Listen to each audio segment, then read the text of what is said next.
My brothers and sisters, Yali Madat. This week, many states around the country started early voting. Over the past several weeks, we have discussed the importance of voting. Once again today, I want to remind you that if you are eligible to vote, please get out there and vote and try to avoid waiting until the last day. Experts are predicting a very high voter turnout this election cycle. And if you wait until the election day on November 3rd, you may face long lines and delays on the final day of voting. On a separate topic, today I want to share some thoughts with you about the safety and security of Jamaati businesses. We worry about personal safety more naturally in our day-to-day lives.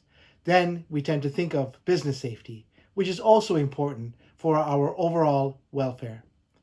With an election that may have heightened risks of protests on all sides, regardless of whether businesses are in metro or suburban areas, they can be affected by incidents that occur unexpectedly or without warning. Such situations have already occurred this year in other contexts, and unfortunately, some Jamaati businesses were lost or forced to close for repairs for an extended period of time. To ensure that Jamaati businesses and employees are minimally impacted during and after any such event, we encourage all business owners to be proactive and consider taking the following steps. First, take the time now to review your insurance coverages for property damage, business income loss, inventory damage. Check your deductibles and consider lowering out-of-pocket costs where possible. 2. Consider the physical security of your business. Install physical security tools such as security cameras, shutters, reinforced locks, and safes, and have a plan for boarding up your business in case you are affected. 3. Connect with and stay in touch with your local law enforcement agencies and make sure you sign up for public advisory notifications. 4. Actively monitor the news and public alert systems for ongoing developments in and around your area. And 5. Have a clear communications and action plan with your employees and your family members about what to do in case the situation unfortunately turns violent. If you have questions, have been impacted in any way by any incident, or need help, please reach out via the Access Helpline at 1-844-552-2237.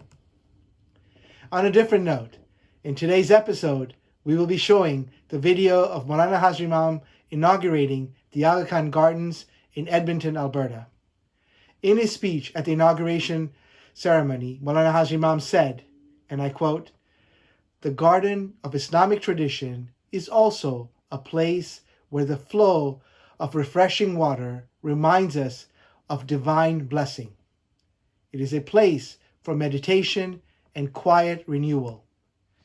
But I would likewise emphasize that the garden, through history, has also been seen as a social space, a place for learning, for sharing, for romance, for diplomacy, for reflection on the destiny of the human race.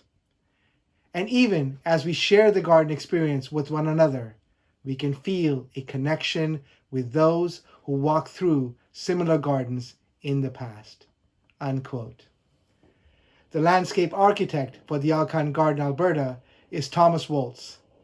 Mr. Waltz has also been selected as the landscape architect for our own Ismaili Center, Houston.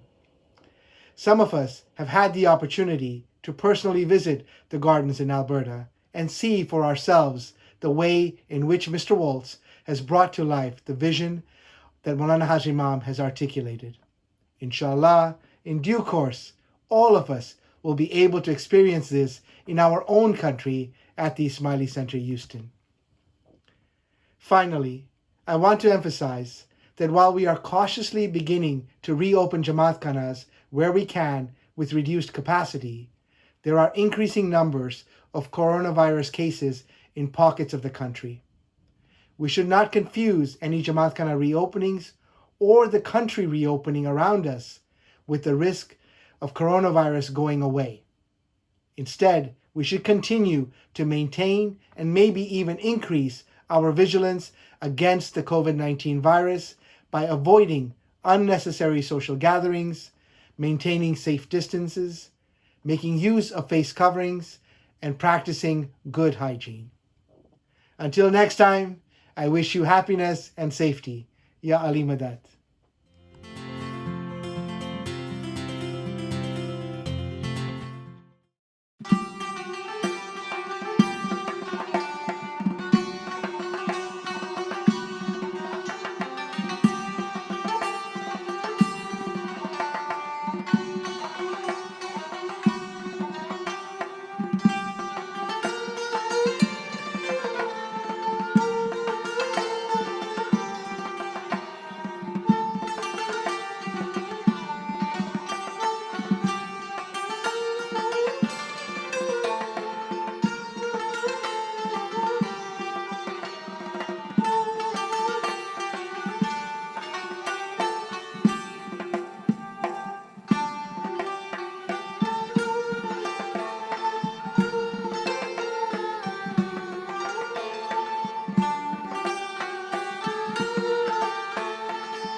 Ladies and gentlemen, it is my distinct pleasure to please ask you to rise for the entrance of the Honorable Rachel Notley, Premier of Alberta, and His Highness, the Aga Khan.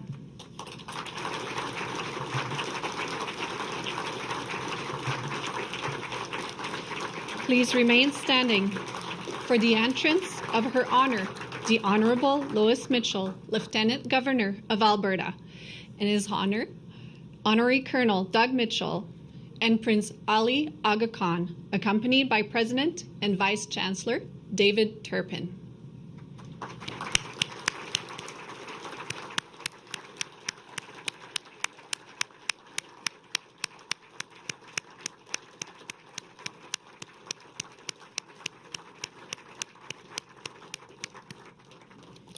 Ladies and gentlemen, please remain standing for the Vice Regal Salute performed by ceremonial piper Roger Stevens, Dentistry Class of 1965, followed by the singing of O Canada, performed by the University of Alberta, Madrigal Singers, conducted by Leonard Ratzlaff.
Well, thank you all for coming to the inauguration of the Aga Khan Garden. I am your host, David Turpin, President and Vice Chancellor of the University of Alberta, and I am absolutely thrilled to be part of the official inauguration of this very special place. I want to start by acknowledging with respect that we stand on Treaty 6 territory, and that the history, languages, and cultures of First Nations, Métis, Inuit, and all First Peoples of Canada continue to enrich our vibrant communities. I would like to welcome our esteemed dignitaries today. Her Honour, the Honourable Lois Mitchell, Lieutenant Governor of Alberta, the Honourable Rachel Notley, Premier of Alberta, and His Highness, the Aga Khan.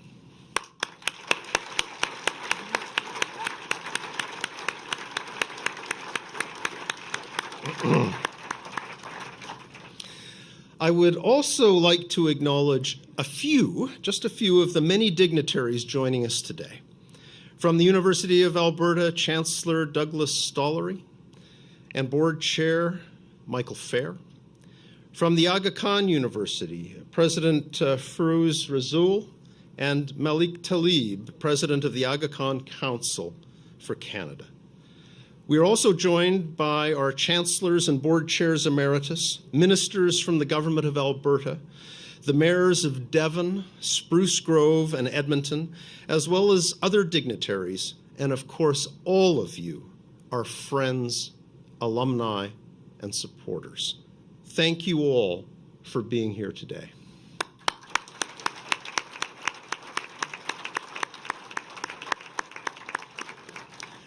I would also like to take just a moment to thank our University of Alberta alumni and the members of our broader community who have made this event possible through their generous support. This spectacular garden is intended to foster greater understanding between people of different cultures.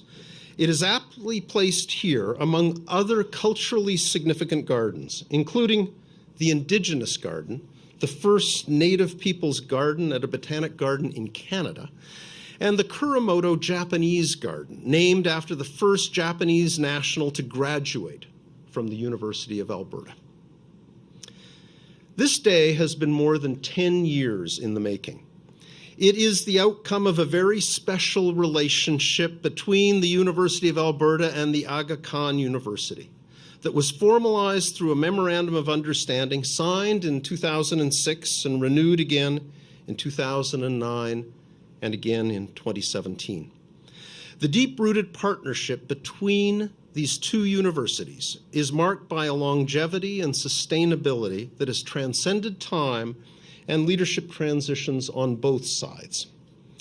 Together, we have collaborated in numerous teaching, learning, and training initiatives in undergraduate programs, postgraduate studies, and internships in a wide variety of fields around the world. Together, we have created knowledge networks that foster innovation through discussion, interaction, and an emphasis on finding solutions to some of the most challenging problems facing communities everywhere in the world today.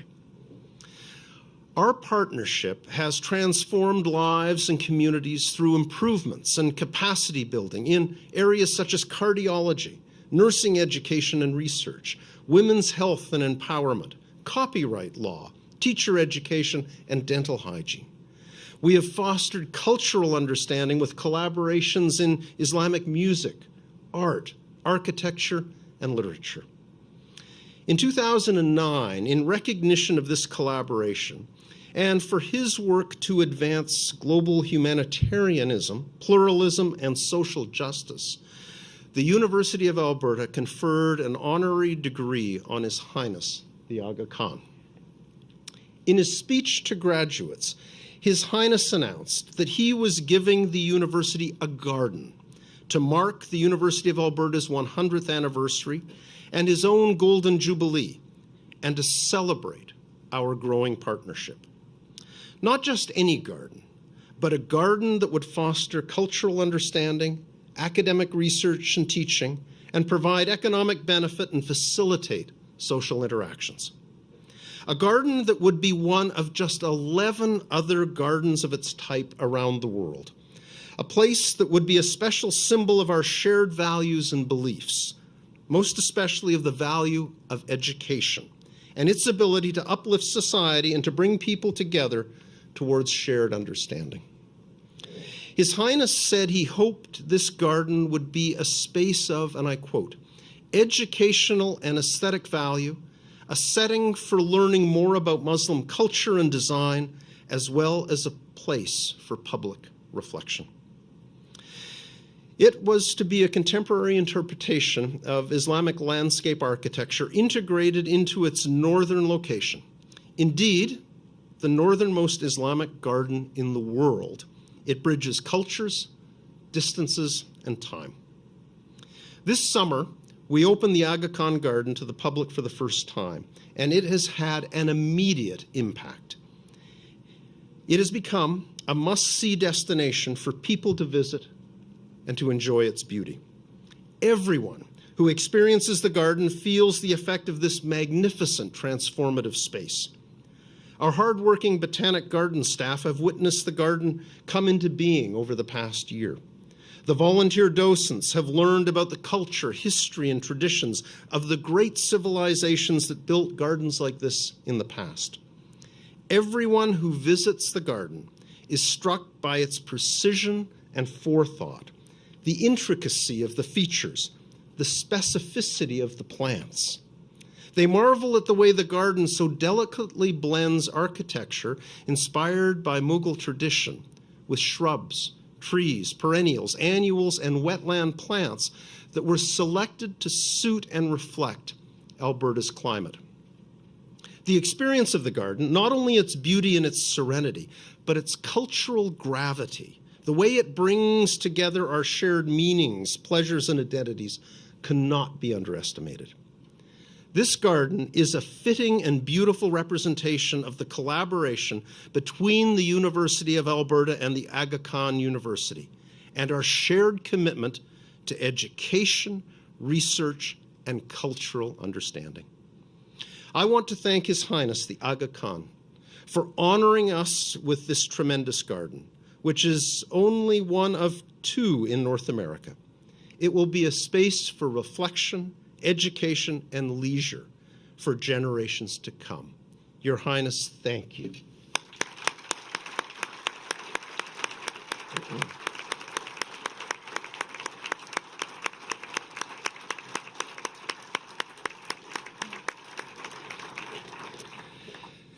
And now I would like to call your attention to a video that highlights some of the spectacular features of the Aga Khan Garden.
It is now my great pleasure to introduce Her Honor, the Honorable Lois Mitchell, Lieutenant Governor of the Province of Alberta.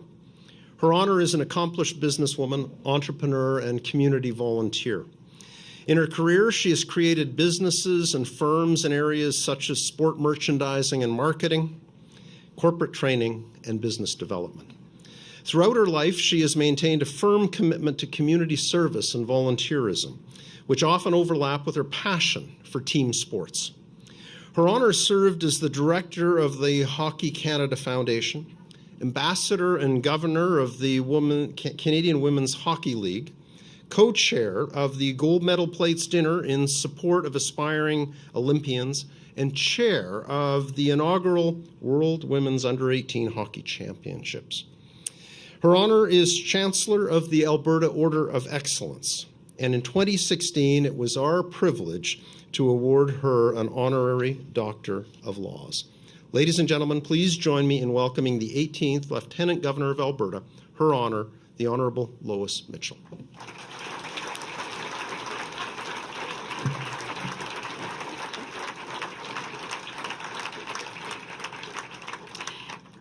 Very good afternoon to you all. What a beautiful Alberta day. We couldn't have had a better time, and we're so pleased that we could have a day like this to welcome you. To begin with, I won't go over how eloquently I have to say that David expressed about being on Treaty 6 territory, but I will suffice to say that I do acknowledge that we are on the Treaty 6 territory, the lands of the First Nation and Métis people. As Her Majesty, the Queen's representative in Alberta, it is my very great pleasure, of course, to welcome His Highness the Aga Khan to our province for this very special inauguration ceremony.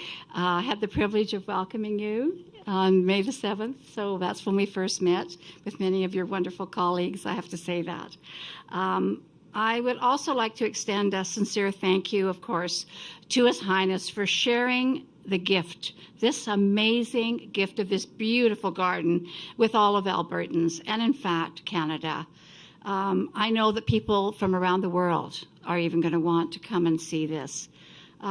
This wonderful Aga Khan Garden is an expression of the concepts of peace and cultural understanding. What I love about the garden is that it allows us to experience peace and tolerance in a truly immersive way. We may come from a wide range of cultures, of beliefs, and backgrounds.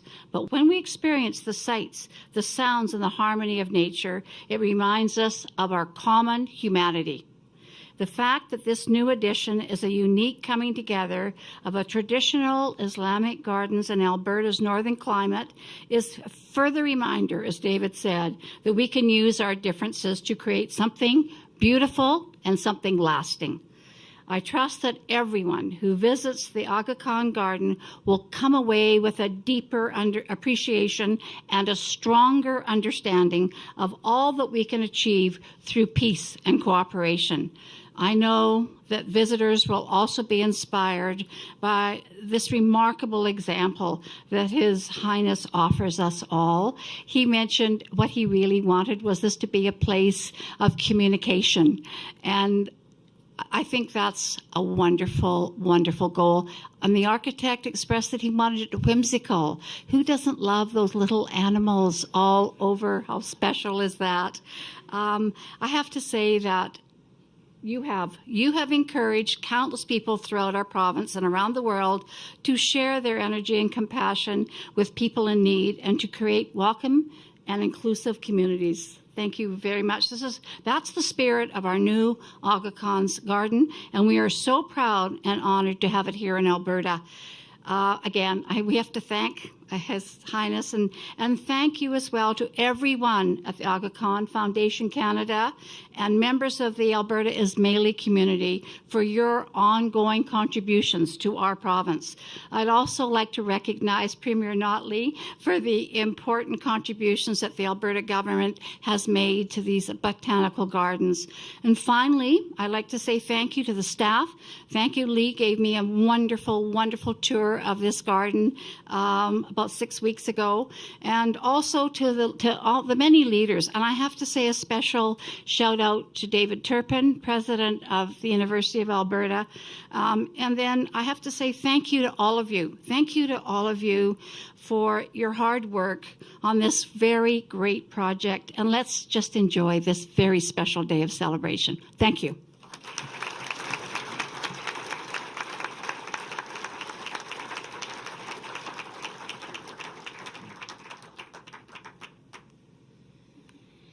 Well, thank you, Your Honor.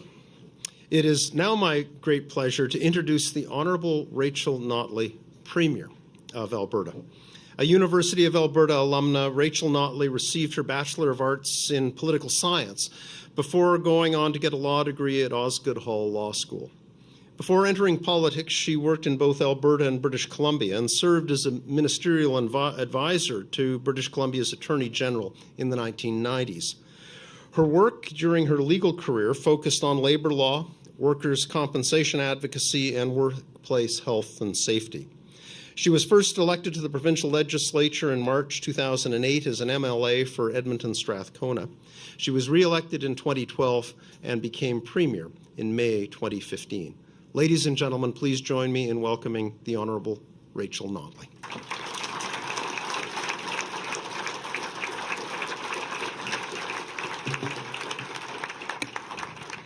Well, thank you very much, and welcome everyone. I'd like to begin by joining President Turpin and Her Honour by acknowledging that we are all here on the traditional territory of Treaty 6, and also to recognize the Métis people of Alberta who share a very deep connection with this land that we are very, very effectively celebrating today. It is a great honour to welcome you, Your Highness, back to Alberta. It's wonderful to see you again, and it's a pleasure to be here with so many other distinguished guests, including their honors, President Turpin, and our many distinguished guests in the audience today, as we celebrate this exceptionally generous gift. Years of hard, thoughtful work have produced extraordinary results. And as this garden matures, it will become more beautiful with every passing year, if you can imagine that, because it's already rather stunning and jaw-dropping, really. You can say the same thing, quite frankly, about this region and our province. There's a trend at work. The capital region is steadily becoming an even better place for people to work, to live and play, bringing new jobs, businesses, and family attractions. The Royal Alberta Museum, the biggest museum in Western Canada, just opened its doors, and it will bring exhibits and visitors from around the world. On a slightly different track, in a few weeks, we'll be hosting the Grey Cup. And those are just a few of the fun things to name that are exciting that are happening here in this area. But now, we have one of the most elegant and beautiful gardens in Canada, and I would suggest maybe the world. It is a tremendous addition to one of the country's best universities. The U of A already has a great research space in the Botanic Garden. It's a gorgeous oasis that educates and inspires visitors. And anyone considering a trip to the region just got yet another big reason to come here. This garden is also a sign of Alberta's welcome to the world. This is a living testament to a province where differences are valued and diversity thrives. And Alberta is genuinely a stronger place because of those differences. In Alberta, we don't care who you love, where you worship, or what the color of your skin is. We respect and we celebrate our differences. Alberta's Ismaili community is a great example of that. Take, for instance, the celebrations for Ismaili Civic Day, which kick-started a whole year of volunteering and philanthropy among Ismailis Canada-wide. It's more evidence of this community turning beliefs into action. We want all newcomers to Alberta to find the same success, and we're helping them to do that. One way is by standing alongside people of all backgrounds to fight against racism. And after conversations across the province, we're creating an anti-racism advisory council. which will do a number of things. But one of the key things that it will do is work with diverse communities to ensure that our school curriculum reflects the full tapestry of the cultures that make up our province and provides cross-cultural understanding and awareness that will support an inclusive and welcoming society. And I have to say that I have this great vision of children who have this now built into their curriculum, or increasingly built into their curriculum, coming to this garden to learn about Islam, to learn about the Ismaili community, to learn about what this garden has to offer. And it's a tremendously wonderful alignment of our values, and we are able to come together to build that even more welcoming and more dynamic province. So in closing, I just want to offer my thanks as well, and on behalf of the province of Alberta, my thanks to everyone who has been involved in making this beautiful space happen. Your Highness, thank you again for your leadership and for your incredible, incredible generosity. It's a beautiful gift to Alberta, to its people, and its economy.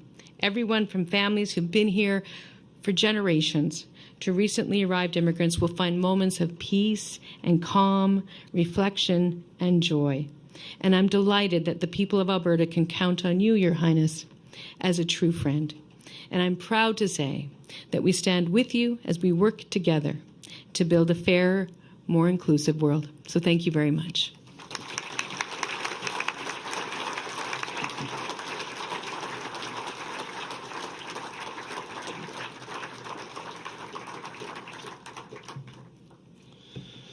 Well, thank you, Premier Notley.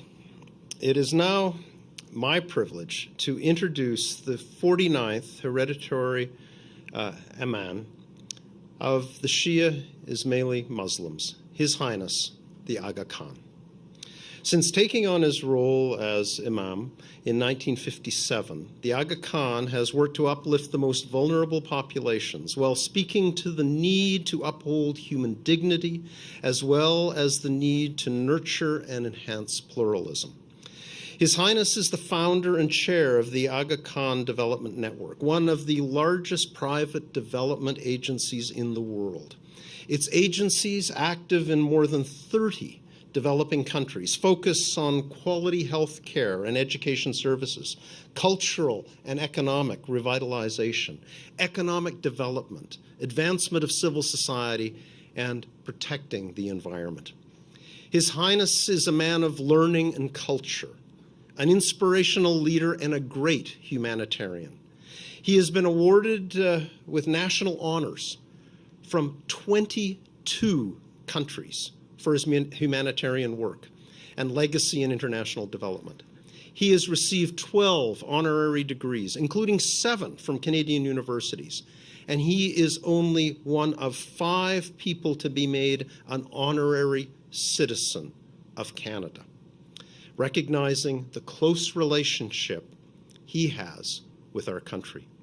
We are honored to have him as a member of the University of Alberta family. Ladies and gentlemen, please join me in welcoming His Highness, the Aga Khan.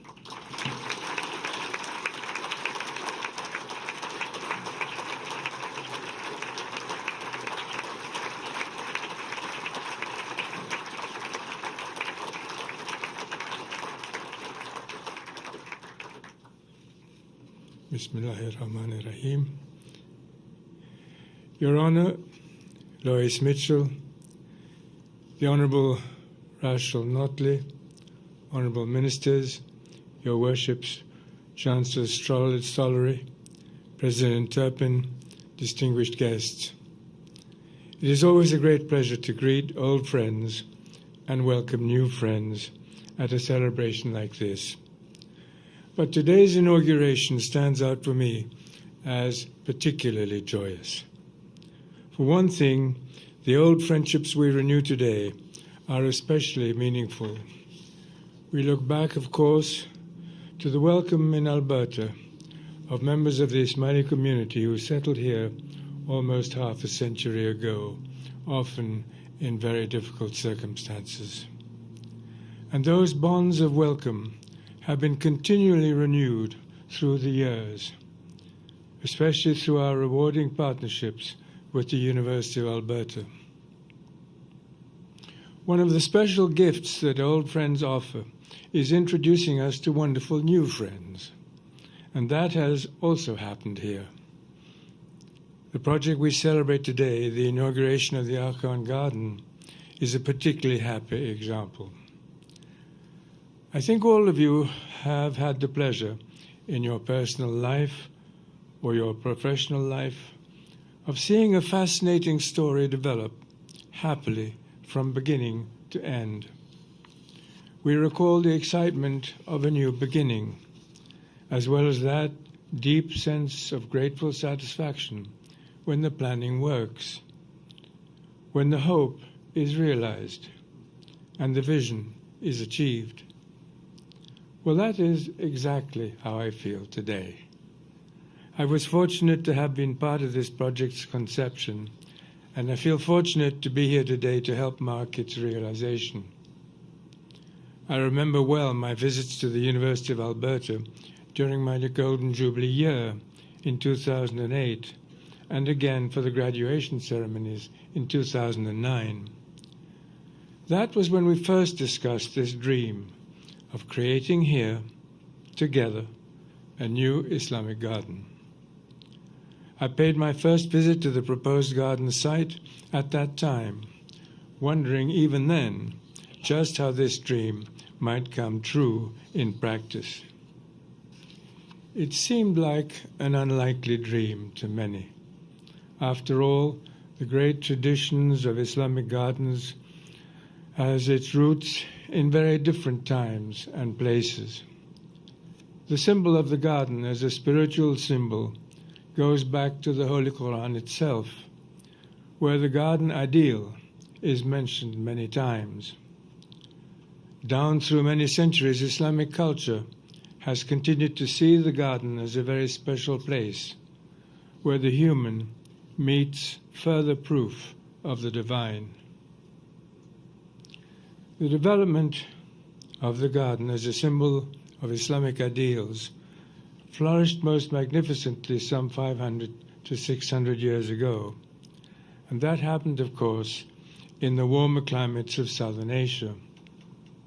And yet, there we were in Edmonton, a decade ago, proposing to extend that lovely Eastern and Southern tradition at the start of the 21st century to the unique natural environment, somewhat cold, of northern and western Canada. This proposed new garden, to be precise, would be the northernmost Islamic garden ever created. Over the past 9 years, I've been able to watch the dream come true as we agreed on the configuration of the site, assembled a steering committee, chose an architectural firm, and reviewed development plans. And then, with the planning completed, the building process took just some 18 months, finishing on time and on budget, as planners like to point out.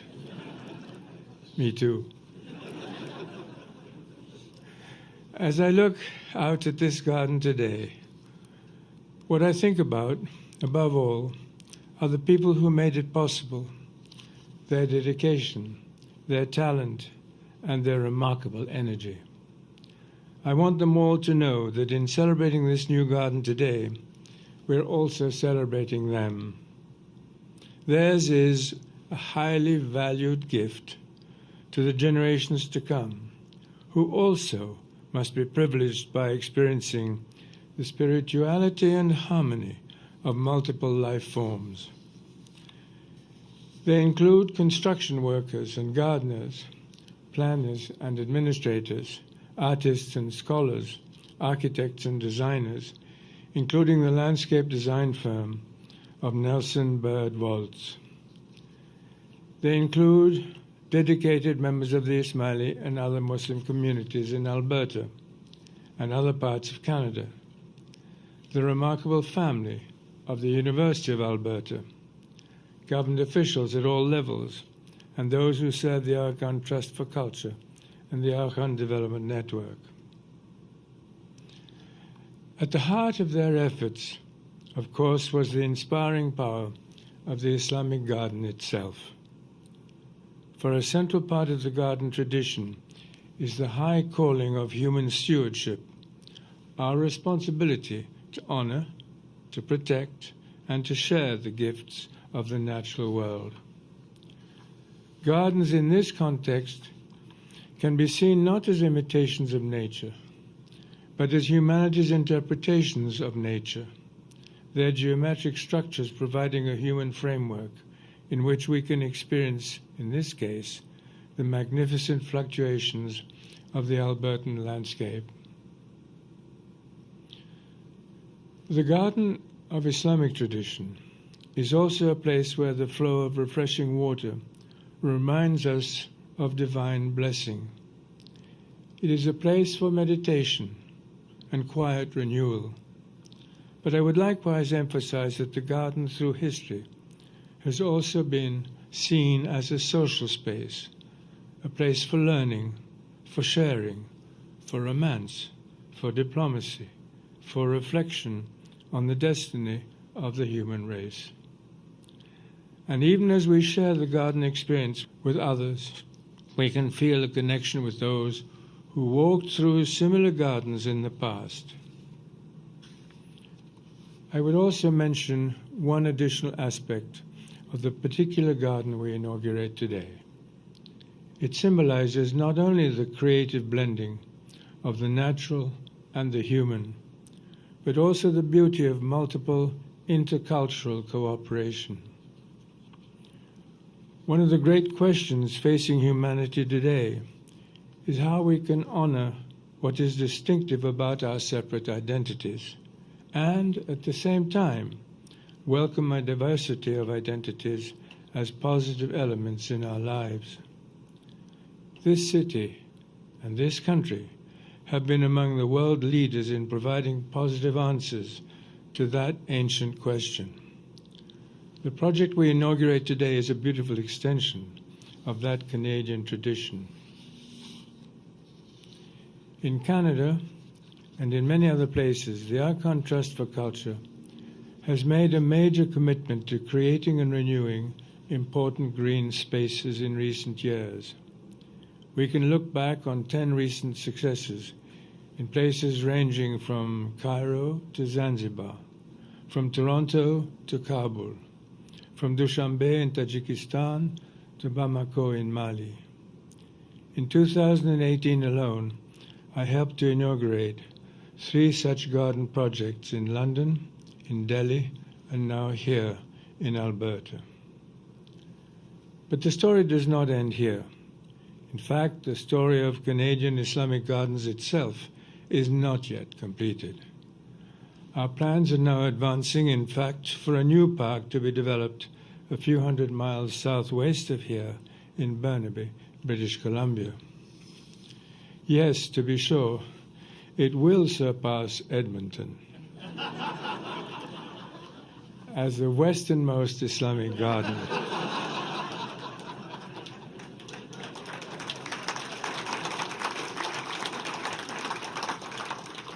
But of course we can be assured that Edmonton's garden will still have a lasting claim as the northernmost.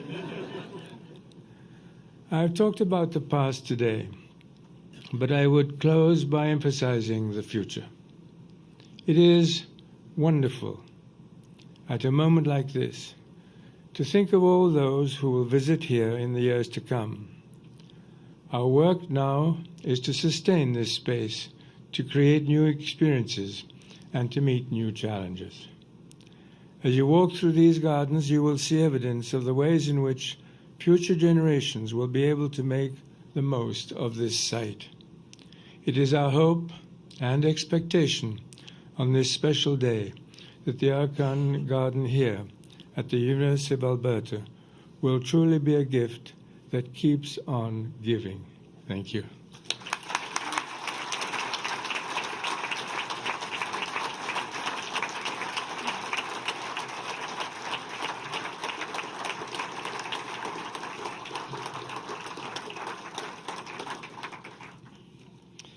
Well, thank you, Your Highness, for your words and for your tremendous generosity and support for the University of Alberta and the people of Alberta.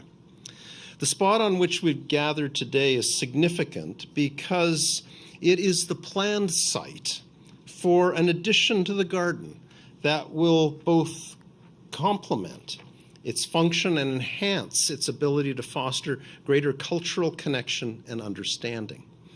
We are at the future location of the Divan, a pavilion that will provide a much-needed interior space for the University of Alberta Botanic Garden. The Divan will be a focal point for visitors, an ideal venue for university and public lectures, as well as for presentations and exhibitions that will benefit the university and our broader community. I would like to acknowledge and thank Chancellor Emeritus Ralph Young and the Honourable Anne McClellan for leading a group of dedicated volunteers who are working tirelessly to make the Divan a reality. Thanks to their collective efforts, tremendous progress is being made towards initiating construction, ideally as soon as next summer. The Divan will provide a magnificent and inviting space for hosting a multitude of different events and learning activities here at the garden. It will elevate the stature and quality of the entire garden to truly be worthy of this beautiful crown jewel at its heart. Now I would like to invite Her Honor Lois Mitchell, Premier Rachel Notley, and His Highness the Aga Khan to join me as we officially inaugurate the Aga Khan Garden, Alberta, and dedicate the site of the Divan.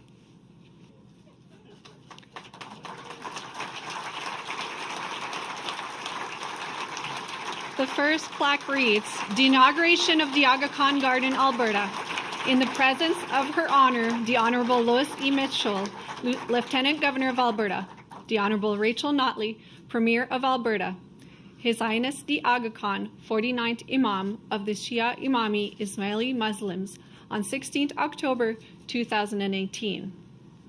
The second plaque reads, "The site dedication of the Divan at the Aga Khan Garden, Alberta, in the presence of Her Honor, the Honorable Lois E. Mitchell, Lieutenant Governor of Alberta, the Honorable Rachel Notley, Premier of Alberta, His Highness the Aga Khan, 49th Imam of the Shia Imami Ismaili Muslims, on 16th October 2018.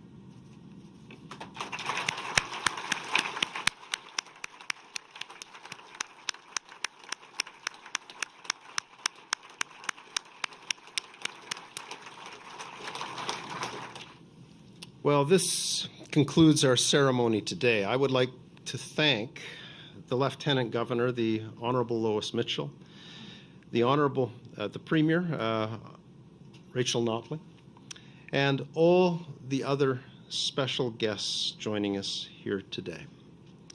Your Highness, this garden you have so generously given is an incredible contribution to our university and the broader community. It is a symbol of our shared commitment to cultural understanding, respect, and inclusivity. We are proud to count you as a member of the University of Alberta family and proud to be the home of this incredible garden. I want to thank you for all that you have done, for your commitment to solving the challenges of the developing world, for your advocacy for education as a means of bettering the lives of both individuals and society, and for your role as a champion of pluralism, for believing and showing that we are better when we accept and embrace human difference. In a world threatened by divisiveness and isolation, you are an example of inclusion, generosity, peace, and optimism for all of us to follow. You are proof that we can build a better future through understanding and cooperation. Thank you.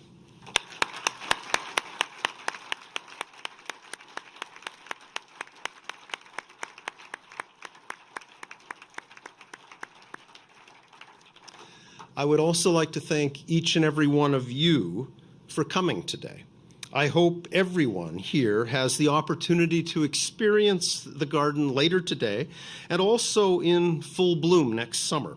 It is a space that provides the opportunity for reflection and contemplation, for intercultural understanding. It is a place to reflect on the beauty and wonder of the world around us. Thank you all for being here.